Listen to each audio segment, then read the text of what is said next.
Things they are a changing. Let's talk about it on Today in Mortgages.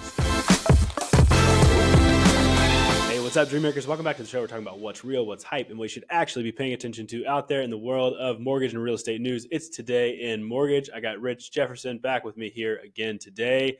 Rich, you had some fun last week, so let's talk about that first before we get into some crazy news. Where were you?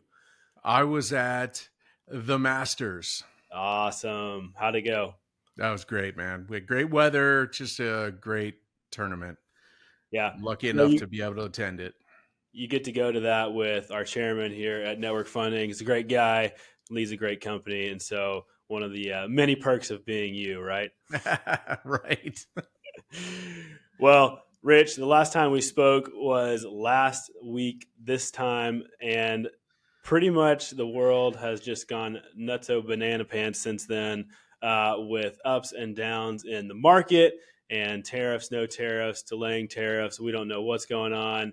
And Rich, we're going to talk a little bit about some of those things, but one of the results that kind of affects us most is the bond market, which in all the stock craziness may have gotten a little bit ignored by most of America. Tell us what the bond market means real quick for us and what happened to it last week. Well, the bond market is basically our national debt. That's how we finance our debt. And there are countries all over the world that buy those bonds so that, we can basically operate. And it's considered one of the safest investments in the history of time, right? I mean, the US pays. But, when you've got other countries that are buying these bonds, they can easily sell those bonds and raise yields. And that's kind of what happened. Some of these countries with the tariff talk sold bonds. And that was their way of saying, okay, you want to play games? We're going to sell our investments into your country. So, Rich, when that happens in the bond market, what happens in the mortgage rate environment? Yeah, interest rates go up. So, these are long-term. The bonds are long-term. They're basically what they're selling for indicates the stability.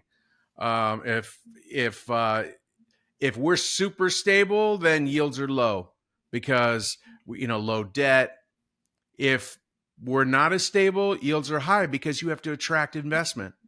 You're looking for investment, and it's just a crazy week. It was like Rory's, final round at the Masters. I mean, it's so volatile, yet one hole is a double bogey, the next hole's a birdie, and that's how I feel like our market has been working over especially the last few weeks, but you could even argue the last few years. Speaking of volatility, Rich, I want to discuss this article that I sent to you this morning. It's from thestreet.com. It says Fannie Mae makes crucial update to 2025 mortgage rate forecast. So, Rich, it talks about the Fed last week making yet another update to its forecast. Tell us first where we were at like a month ago when the Fed made an update and where we are now with this most recent update. This article is about Fannie's projections, and Fannie's projections are positive, actually. So this is good news. They initially started out the year, interest rate's going to be in the sevens, through the end of the year, 6.5 in 2026. Their update they've updated twice, actually. So this is a second update. And now this new update is we could see low sixes by the end of this year. And today's update Friday's update from Fannie suggests that we're going to be in the low sixes this year and even a scotch lower in 2026 at 6.2%. So that's their prediction, which, I'm glad to see. That's good news. But, I just want to put things into perspective. If you take a $400,000 purchase loan on a 30-year fixed rate, the difference between 7% and 6.5% interest rate is $133. So while that's a lot, it's not bad enough to lose an opportunity to buy a home. That's right now seeing growth of 5 or more percent per year in appreciation. So these are the things that the big message from this is, Michael, don't get caught unprepared.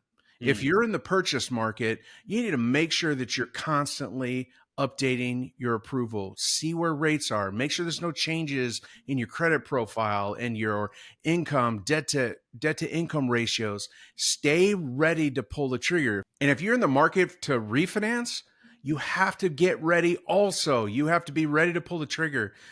You know, if you're at 7.5% today because you did a mortgage 12 months ago, and you can get 6.5% today, that makes a difference. It it might make sense for you to refinance. And I would definitely consider talking to your trusted mortgage advisor, hopefully a network funding loan officer. But you have to stay ready to pull the trigger because these little things open up gaps in time where rates go down. And maybe they're only down there for a few hours, but you have to be ready to contact your LO, or your LO's got to have permission to reach out to you or lock on your behalf, be at a certain point, but you just have to be ready to take advantage of the market. Yeah, it's interesting to see these projections, Rich, but like you said, we don't need to get hung up on these things, especially for loan professionals out there. The important thing is that you are staying on top of your database, talking to the people, and being able to answer these questions. Like you said, those numbers that you gave, hey, you might save 130, 150 bucks a month if you have a slightly lower rate, but is that really going to make a difference if the house costs $20,000 more next year? So, it's one of those things that we here at Network are just preaching to our people. And Rich, talking about our people, I know you're out there looking for great people to join the network. Obviously, Rich, I don't think we can promise everyone tickets to the Masters, but what are some of the things that we can promise, Rich? Hey, well, we can promise you that we're going to be the best company you ever worked for. That I know because we do everything around our originators. The decisions we make, the tools we bring on, the products we bring on, our pricing, everything is there to cater to our originators. Coaching, technology, operations, marketing, you name it, it's all there for you from Network Funding. We give the best support, we give the best communication. I'm just super proud of this company. I know there are a lot of people that would like to work for a company like Network Funding. I just need some help getting the word out. Absolutely. So if you're interested in that, click the Grow link below. We'll get you all the information that you need to know about the best network in mortgages. Rich, any final words you want to say on where we're at in the crazy market over the last couple of weeks? Well, I mean, where we're at right now is in a better place than we were before. So that's good news. I just want to keep improving, seeing some improvements. We're going to step back a few steps, but we, as long as we're taking 3 steps forward, we're good. We're in a good place right now. Things are getting better. I'm pretty excited what the future brings for us. That's good, Rich. Well, thanks so much for making us smarter on this. Thanks everyone out there for watching and listening wherever you are. We appreciate you. We'll see you next time on Today in Mortgages.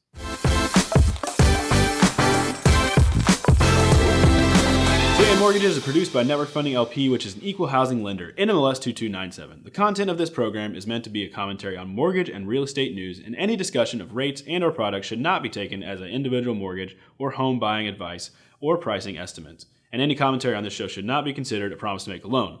All applicants for a loan must qualify, and you should consult a professional regarding your individual loan scenarios for your financial situation. Visit our website at nflp.com/licenses for all state licensing and other legal information.